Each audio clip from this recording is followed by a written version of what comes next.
கோவை மாநகராட்சி பகுதி முழுவதும் கோடை காலத்திற்கு பிறகு கூட இன்றைக்கு மிக கடுமையான அளவில் குடிநீர் பற்றாக்குறை ஏற்பட்டிருக்கக்கூடிய நிலைமை இன்றைக்கு இருந்து கொண்டிருக்கிறது. இன்றைக்கி மாநகராட்சி பகுதி முழுக்க பார்த்தீங்கன்னா 10 நாள் 15 நாள் 12 நாள் இப்படி நீண்ட இடைவெளிக்கு பிறகு தான் ஒரு முறையே தண்ணி கொடுக்குறாங்க. இப்படிப்பட்ட ஒரு மிக மிக மோசமான ஒரு நிலைமை கோவை மாநகராட்சியில் குடிநீர் மேலாண்மை திட்டத்தில் இன்றைக்கு இருந்து கொண்டிருக்கிறது என்பதை நான் இந்த நேரத்தில் பதிவு செய்ய விரும்புகின்றேன். கோவை மாநகரத்துக்கு குடிநீர் வழங்கக்கூடிய அணைக்கட்டுகள் என்று எடுத்துக்கொண்டால் சிறுவாணி அணைக்கட்டு இருக்கிறது. அதே போலவே பில்லூர் அணைக்கட்டு, வடவள்ளி கவுண்டமலையம் கூட்டு குடிநீர் திட்டம், குறிச்சி ஆலியார் கூட்டு குடிநீர் திட்டம் என்று ஏராளமான குடிநீர் திட்டங்கள் இருக்கிறது. இப்படி இருந்தாலும் கூட அந்த அணைக்கட்டு பகுதியிலிருந்து குழாய்கள் மூலமாக நமக்கு தண்ணி கொண்டாந்து தர்றாங்க கோவை நகரத்துக்கு. ஆனால் அப்படி இருந்தும் கூட சிறுவாணியில் மட்டும் இப்போ நீர்பிடிப்பு பகுதியில் தண்ணி இல்லை. அதே நேரத்தில் பில்லூர் அணைக்கட்டு பகுதியில் தண்ணி இருக்குது. அப்படி தண்ணி இருந்தும் கூட நமக்கு குடிநீர் வழங்கப்படவில்லை என்று சொன்னால் அதற்கு ஒரே காரணம், இந்த கோவை மாநகரத்தில் கடந்த 9 ஆண்டு காலமாக 2011ஆம் ஆண்டிலிருந்து இப்போ வரைக்கும் அதிமுக ஆட்சி தான் நடந்துட்டு இருக்குது. 2011லேருந்து 2016 வரைக்கும் உள்ளாட்சி அமைப்பு இருந்தது. அதுக்கு பின்னாடி பார்த்தீங்கன்னா உள்ளாட்சி அமைப்புக்கு தேர்தலே நடக்கலை.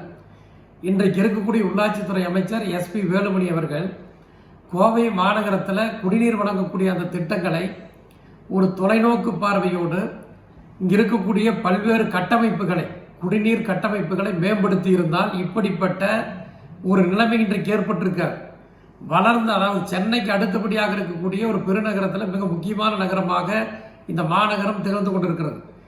இந்த நகரத்தில் 30 நாள், பல இடங்கள் பார்த்தீங்கன்னா 15 நாள் 20 நாள் 8 நாள் எல்லாம் ஆகுது தண்ணி கொடுக்கறதுக்கு.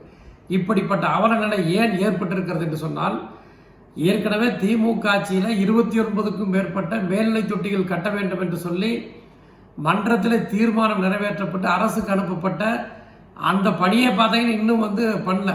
இன்னும் அந்த பணிகளை செய்யலை. மேல்நிலை தொட்டி கட்டல. அதே மாதிரி குடிநீர் பராமரிப்புக்கான அந்த குழாய்களை மாற்றி அமைக்கக்கூடிய பணிகள் பல நகர்களில் பார்த்தீங்கன்னா 10 ஆண்டு காலம் 15 ஆண்டு காலத்துக்கு முன்னாடி போட்ட அந்த குழாய்கள் தான் இன்னும் தண்ணி கொடுத்துட்டு இருக்கிறாங்க 2.5 இன்ச் பைப்பில். அதெல்லாம் மாற்றி அமைக்கணும். இது போன்ற பணிகளை கூட இந்த மாநகராட்சி நிர்வாகம் சரியாக செய்யலை. ஆனால் இதே நேரத்தில் இந்த கேள்வி கேட்டால் என்ன சொல்கிறாங்க, அந்த அணைக்கு, அதாவது பில்லூர் செகண்ட் ஸ்கீமுக்கு இவ்வளோ ஒதுக்கணும் அவ்வளோ ஒதுக்கணும்னு சொல்லி பல 100 கோடி ரூபாய் இந்த மாநகரத்தில் இருக்கக்கூடிய குடிநீர் மேம்பாட்டிற்காக ஒதுக்கப்பட்டதாக இதே உள்ளாட்சித்துறை அமைச்சர் அவர்கள் அடிக்கடி பேசுகிறார். ஆனால் பேசி என்ன பிரயோஜனம், என்ன உபயோகம், யாருக்கு தண்ணி சேரல. ஆகவே இது சரியான முறையில் அந்த கட்டுமான பணிகள் நடந்ததாங்கிறதே தெரியல.